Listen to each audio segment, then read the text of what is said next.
ನಾರಾಯಣಂ ಸುರಗುರುಂ ಜಗದೇಕನಾಥಂ ಭಕ್ತಪ್ರಿಯಂ ಸಕಲಲೋಕನಮಸ್ಕೃತಂ ಚ ತ್ರೈಗುಣ್ಯವರ್ಜಿತಮಜಂ ವಿಭುಮಾದ್ಯಮೀಶಂ ವಂದೇ ಭವಗ್ನಮರಾಸುರ ಸಿದ್ಧವಂದ್ಯಂ ವ್ಯಾಸಂ ವಸಿಷ್ಠನಪ್ತಾರಂ ಶಕ್ತೇಃ ಪೌತ್ರಮಕಲ್ಮಷಂ ಪರಾಶರಾತ್ಮಜಂ ವಂದೇ ಶುಕತಾತಂ ತಪೋನಿಧಿಂ. ಶ್ರೀ ಗುರುಭ್ಯೋ ನಮಃ. ಹರಿ ಓಂ. ವಿಷ್ಣು ಸಹಸ್ರನಾಮ ಸ್ತೋತ್ರದ 105ನೆಯ ಶ್ಲೋಕದ ಚಿಂತನೆಯನ್ನು ಇವತ್ತು ಮಾಡೋಣ. ಯಜ್ಞಭೃದ್ಯಜ್ಞಕೃದ್ಯಜ್ಞೀ ಯಜ್ಞಭುಗ್ಯಜ್ಞಸಾಧನಃ ಯಜ್ಞಾಂತಕೃದ್ಯಜ್ಞಗುಹ್ಯಂ ಅನ್ನಮನ್ನಾದ ಏವ ಚ. ಭಗವಂತ ಯಜ್ಞಭೃತ್ ಅಂತ ಅನ್ನಿಸಿಕೊಳ್ಳುತ್ತಾನೆ. ಯಜ್ಞಂ ಬಿಭರ್ತಿ ಇತಿ ಯಜ್ಞಭೃತ್. ಯಜ್ಞವನ್ನು ಧಾರಣ ಮಾಡುವಂತಹ ಭಗವಂತ ಯಜ್ಞಭೃತ್ ಅಂತ ಅನ್ನಿಸಿಕೊಳ್ಳುತ್ತಾನೆ.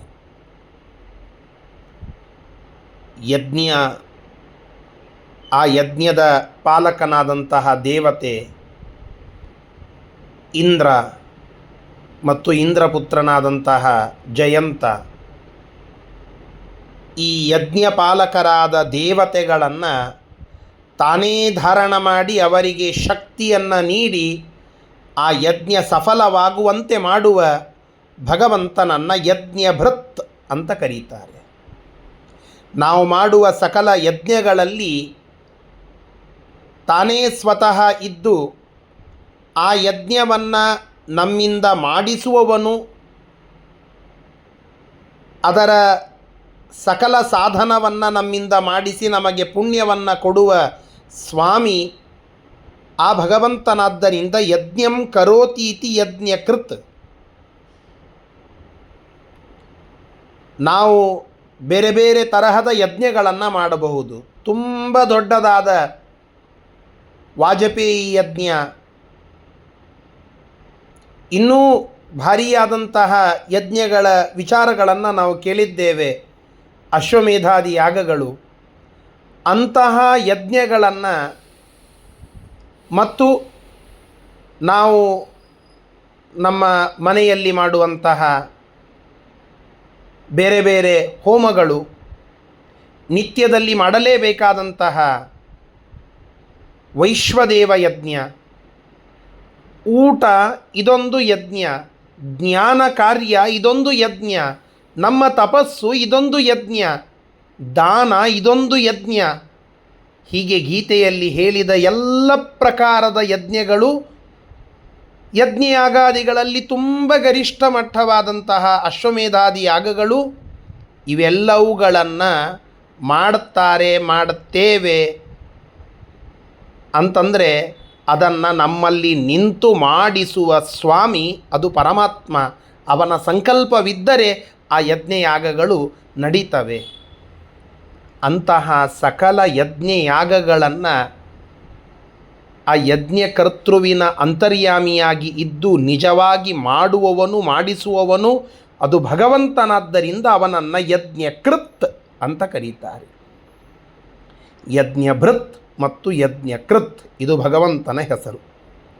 ಯಜ್ಞೀ ಸ್ವಯಂ ಯಜ್ಞವನ್ನು ಉಳ್ಳವನು, ತಾನೇ ಯಜ್ಞನಾಮಕನಾಗಿ ಇರುವವನು, ಆ ಯಜ್ಞಗಳ ಸ್ವಾಮಿಯಾಗಿ ಅದರ ಹೊಣೆಗಾರಿಕೆಯನ್ನು ತಾನೇ ತೆಗೆದುಕೊಳ್ಳುವವನು, ಒಂದೊಂದು ಯಜ್ಞದ ಕ್ರಿಯೆಯಲ್ಲಿ ಪರಿಪೂರ್ಣವಾಗಿ ಇದ್ದು ಅದರ ನಿರ್ವಹಣೆಯನ್ನು ಮಾಡುವ, ತನ್ನ ಭಕ್ತರಿಗೆ ಯಜ್ಞದ ಸಾಫಲ್ಯವನ್ನು ನೀಡುವ ಸ್ವಾಮಿ ಆ ಯಜ್ಞವನ್ನು ಉಳ್ಳವನು. ಯಜ್ಞ ಅಸ್ಯ ಅಸ್ತೀತಿ ಯಜ್ಞೀ ಅದು ಭಗವಂತ.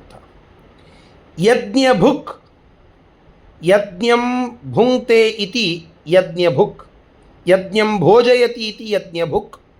ಆ ಯಜ್ಞವನ್ನು, ಆ ಯಜ್ಞದಲ್ಲಿ ಕೊಡಲ್ಪಡುವ ಆಹುತಿಯನ್ನು ತಾನೇ ಗೀತೆಯಲ್ಲಿ ತಿಳಿಸಿದಂತೆ ಅಹಂ ಹಿ ಸರ್ವಯಜ್ಞಾನಾಂ ಭೋಕ್ತಾ ಚ ಪ್ರಭುರೇವ ಚ ನತು ಮಾಂ ಅಭಿಜಾನಂತಿ.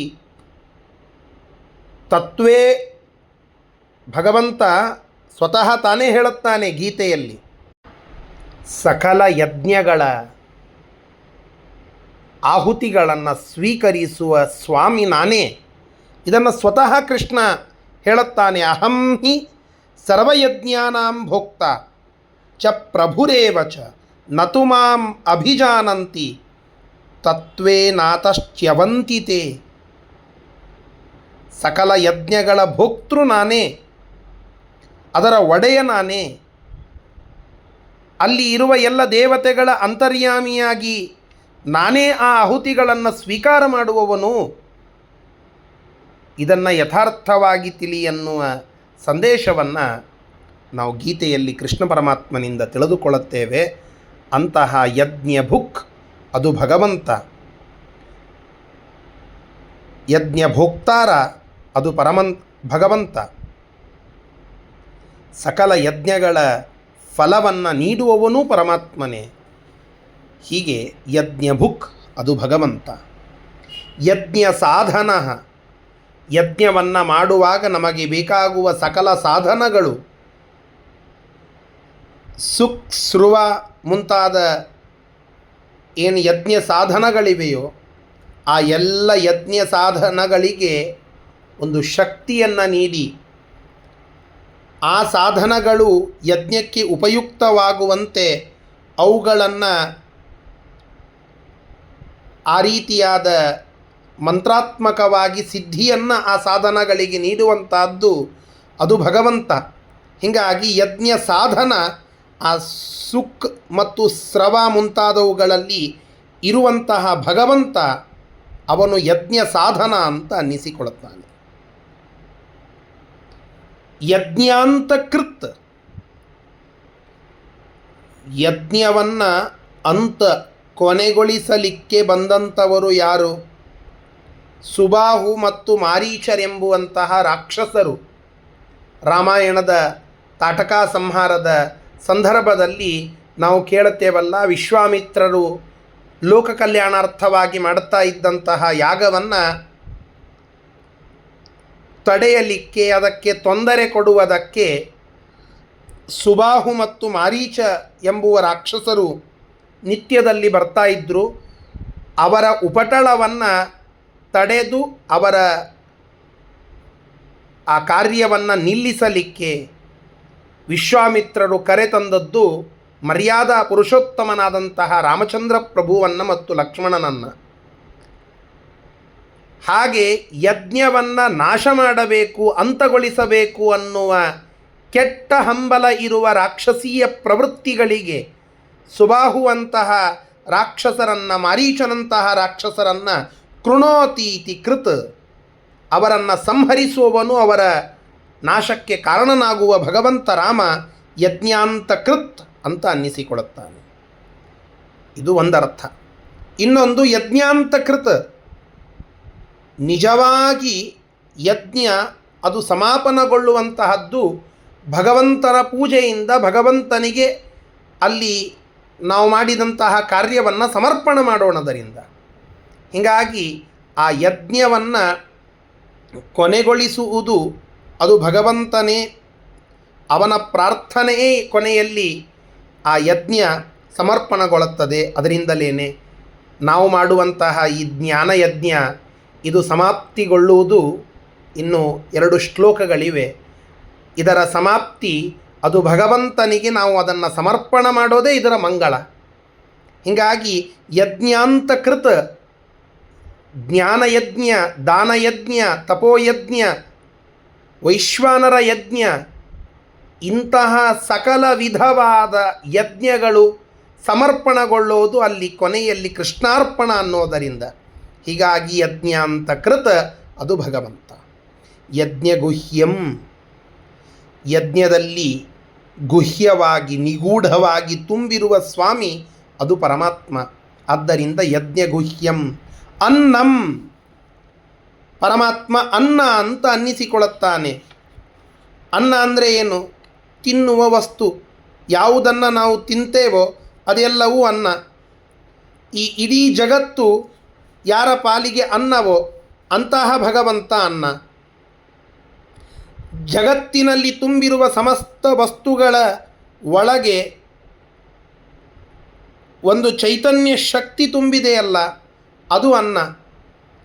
ಈ ಜಗತ್ತು ಯಾರನ್ನು ಆಶ್ರಯಿಸಿ ಬದುಕಿಕೊಂಡಿದೆ, ಈ ಜಗತ್ತಿಗೆ ಅನ್ನವನ್ನು ನೀಡುವ ಸ್ವಾಮಿ ಯಾರು? ಆ ಭಗವಂತ ಅನ್ನ. ವೇದ ಹೇಳುತ್ತದಲ್ಲ, ಅಹಮನ್ನಮಹಮನ್ನಮಹಮನ್ನಂ ಅಹಮನ್ನಾದೋ ಅಹಮನ್ನಾದೋ ಅಹಮನ್ನಾದಃ. ಭಗವಂತ ನಾನೇ ಅನ್ನ ನಾನೇ ಅನ್ನಾದ ಅಂತ ಈ ಜಗತ್ತಿನ ಅನ್ನ ನಾನೇ, ಅನ್ನದ ಅಭಿಮಾನಿಯಾದ ಬ್ರಹ್ಮದೇವರಲ್ಲಿ ಇರುವ ಅನ್ನ ನಾನೇ ಅಂತ ಸ್ವತಃ ವೇದದಲ್ಲಿ ಹೇಳಿದ್ದು. ಆ ವೇದ ನಾವು ತೈತ್ತರೀಯ ಉಪನಿಷತ್ತಿನಲ್ಲಿ ಕೇಳುತ್ತೇವೆ. ಹೀಗಾಗಿ ಜಗತ್ತಿನ ಅನ್ನ ಅದು ಭಗವಂತ, ಭೋಜ್ಯ ಅದು ಭಗವಂತ. ಎಲ್ಲರೂ ಆಶ್ರಯಿಸಿಕೊಂಡು ಇರುವುದು ಆ ಭಗವಂತನನ್ನಾದ್ದರಿಂದ ಅವನು ಅನ್ನಂ. ಅನ್ನಾದಃ ಅನ್ನಂ ಅತ್ತಿ ಇತಿ ಅನ್ನಾದಃ. ಸರ್ವಭೋಜ್ಯವನ್ನು ಅವರ ಆಯಾ ಜೀವಿಗಳ ಅಂತರ್ಯಾಮಿಯಾಗಿದ್ದು ಅದರ ಭೋಗವನ್ನು ಮಾಡುವವನು ಆ ಭಗವಂತ, ಅವನು ಅನ್ನಾದ. ಎಲ್ಲರಿಗೆ ಅನ್ನವನ್ನು ಕೊಡುವವನು, ಎಲ್ಲರೊಳಗಿದ್ದು ಅನ್ನವನ್ನು ಭೋಗಿಸುವವನು. ಹೆಚ್ಚೇನು, ಚತುರ್ಮುಖ ಬ್ರಹ್ಮದೇವರ ಒಳಗಡೆ ಇದ್ದು ಪ್ರಳಯದಲ್ಲಿ ಆ ಸ್ವತಃ ಚತುರ್ಮುಖ ಬ್ರಹ್ಮದೇವರನ್ನು ತನ್ನ ಅನ್ನವಾಗಿಸಿಕೊಂಡು ಭೋಗಿಸುವವನು ಅದು ಭಗವಂತ. ಹೀಗಾಗಿ ಈ ಅನ್ನವೂ ಅವನೇ, ಅದರ ಭೋಗವೂ ಅವನದ್ದೇ. ಇದು ವಿಶೇಷ, ಇದು ಭಗವದ್ವಿಚಾರಕವಾಗಿ ನಡೆಯುವಂತಹದ್ದು. ಅನ್ನವೂ ಅವನೇ, ಅದರ ಭೋಗವೂ ಅವನೇ. ಆದ್ದರಿಂದ ಅನ್ನಂ ಅನ್ನಾದಃ. ಕೃಷ್ಣಾವತಾರದ ಪ್ರಸಂಗದಲ್ಲಿಯೂ ಕೂಡ ನಾವು ಕೇಳುತ್ತೇವಲ್ಲ, ದ್ವಿಜಪತ್ನ್ಯರ್ಪಿತ ಮತ್ಸಿ ವಿಭೋನ್ನಂ. ಆ ದ್ವಿಜರ ವಿಪ್ರರ ಹೆಂಡತಿಯರು ನೀಡುವಂತಹ ಅನ್ನವನ್ನು ತಾನೇ ಸ್ವೀಕಾರ ಮಾಡುತ್ತಾನೆ. ಅಲ್ಲಿ ಅನ್ನವೂ ಅವನೇ, ಅದನ್ನು ನೀಡಿದವನೂ ಅವನೇ, ಅದರ ಭೋಗ ಮಾಡುವವನೂ ಅವನೇ.